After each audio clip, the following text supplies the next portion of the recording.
मीनू चिड़िया का सेब का पेड़ था। वे रोज पेड़ से सेब को तोड़कर उन्हें मंडी में बेच आया करती थी। अब धीरे धीरे समय बीतता जा रहा था। चिड़िया का पेड़ अब धीरे धीरे अंदर से खोखला और कमजोर हो गया था। उस पे से पत्ते और फल नीचे गिर गए थे। खाली खोखला सड़ा पेड़ बचा था। हे भगवान, अब मैं अपने बेटे कुक्कू की फीस कैसे भरूंगी? एक ही यह पेड़ सहारा था। इस पे से मैं फल तोड़कर मंडी में बेचा करती थी तो कुछ पैसे मिला करते थे।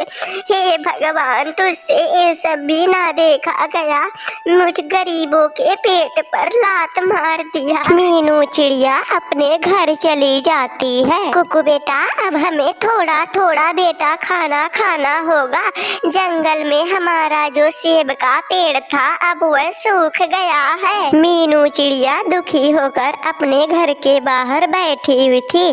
तभी उसके घर के सामने से मिट्ठू तोता गुजरता है। चिड़िया रानी इतनी परेशान होकर इस धूप में घर के बाहर क्यों बैठी हो? मिट्ठू भाई, अगर कोई काम हो तो मुझे बताएं। मैं बहुत ज्यादा परेशान हूँ।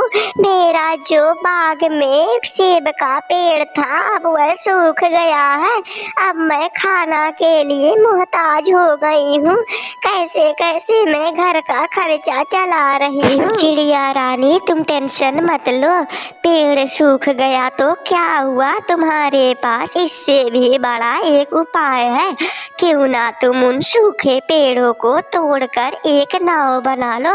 वैसे भी जंगल में नदी पार करने के लिए बूढ़ी फातिमा ज्यादा पैसे लेती है। अगर तुम एक काम करोगी तो हम जंगल के सभी पक्षी तुम्हारे नाव पर बैठकर नदी पार होया करेंगे। इससे तुम्हारा घर का खर्चा भी चलेगा। अगले सुबह मीनू चिड़िया अपने सूखे पेड़ को काटने के लिए जाती है और वे लकड़ी जुटाकर अपना नाव तैयार कर देती है। चिड़िया, मुझे उस टापू के पास जाना है। बोलो कितने रुपए लोगी? बूढ़ी अम्मा, आज मेरा यह बिजनेस शुरू किए हुए पहला दिन है, इसलिए मैं आज आपको फ्री में इस नाव पर बैठाकर टापू पार करा दूंगी। मीनू चिड़िया उस अम्मा को नदी पार करा देती है। यह सब देखकर सुंदरी और कालू को रहा नहीं जाता। कालू कालू, चिड़िया तो धीरे धीरे बहुत अमीर हो रही है। मैं तो सोची थी उसका सेब का पेड़ सूख गया है, अब उसका धंधा पानी सब बंद हो गया। लेकिन वह तो उन सूखे पेड़ों से एक नाव बना डाली और वह दिन भर नाव चलाकर खूब पैसे कमाती है। ऐसे में कालू, हम तो गरीब हो जाएंगे। हमसे पहले चिड़िया का एक नया घर बनकर तैयार हो जाएगा। सुंदरी, मैं ऐसा नहीं होने दूंगा। अगर हमारा घर नहीं बना तो मैं किसी और का घर नहीं बनने दूंगा। सुंदरी, तुम टेंशन मत लो, मैं कल ही जाता हूँ। चिड़िया के नाव पर एक बड़ा सा छेद कर देता हूँ। उसके अगले सुबह जब चिड़िया अपना नाव छोड़कर कहीं चली गई थी तो कालू उसके नाव पर जाता है और उसके नाव पर एक बड़ा सा छेद कर देता है। कुक्कू बेटा, मैं जा रही हूँ नाव चलाने, आप खाना खा लीजिएगा। नहीं मम्मा, मैं घर पर बैठे बोर हो जाता हूँ। मम्मा, मैं भी आज आपके साथ चलूँगा। कुक्कू और मीनू दोनों नदी पर पहुँच जाते हैं। मम्मा, आज तो किनारे पर कोई ग्राहक नहीं आ रहे हैं। मम्मा, काफी समय हो गया, अब तक तो किसी न किसी ग्राहक को तो आ जाना चाहिए था। कुक्कू बेटा, हमें इस नाव को नदी के उस किनारे ले जाना होगा।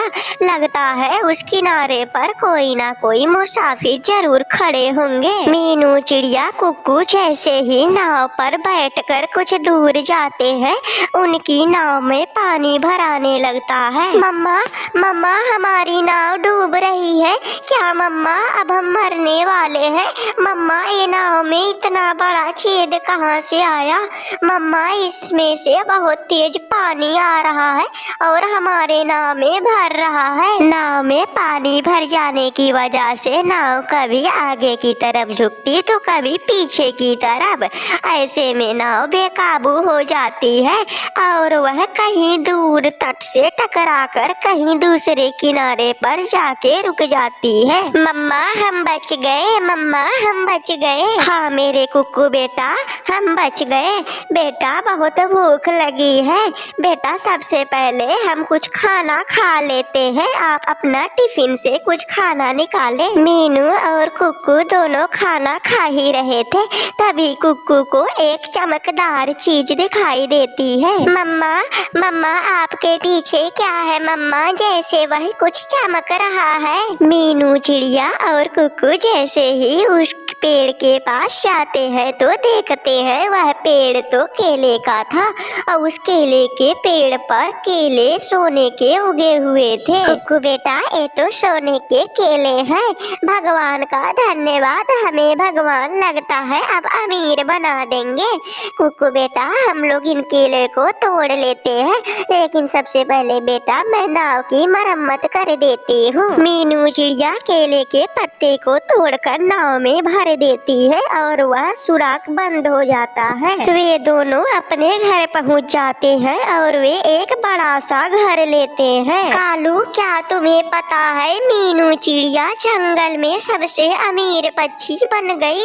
उसने एक बहुत बड़ा घर लिया है। सुंदरी मीनू तो मर गई थी ना, मैंने उसके नाव में एक बहुत बड़ा छेद कर दिया, लेकिन यह बच कैसे गई? उसके अगली सुबह कालू कौवा मीनू चिड़िया के घर जाता है। मीनू मुझे भूख लगी है, क्या तू मेरी इतनी सी मदद नहीं कर सकती? क्या मुझे तू खाना नहीं खिला सकती? कालू खाना तो मैं खिला सकती हूँ, लेकिन तेरे जैसे धोखेबाज पक्षी को नहीं। मीनू मैंने तो सुना था तेरे नाव में बहुत बड़ा छेद हो गया है, तू बच कैसे गई मीनू? मम्मा कुछ समझ में आया मम्मा। हमारे और आपके अलावा यह कोई बात नहीं जानता था कि हमारे नाव में छेद हुआ है। फिर कालू अंकल को ये बात कैसे पता चली? जरूर ये छेद कालू अंकल ने ही किया था। चिड़िया तू मुझे एक बात बता, अच्छा तू डूब गई थी तो तू बची कैसे? कालू मारने वाले से बचाने वाला काफी बड़ा होता है।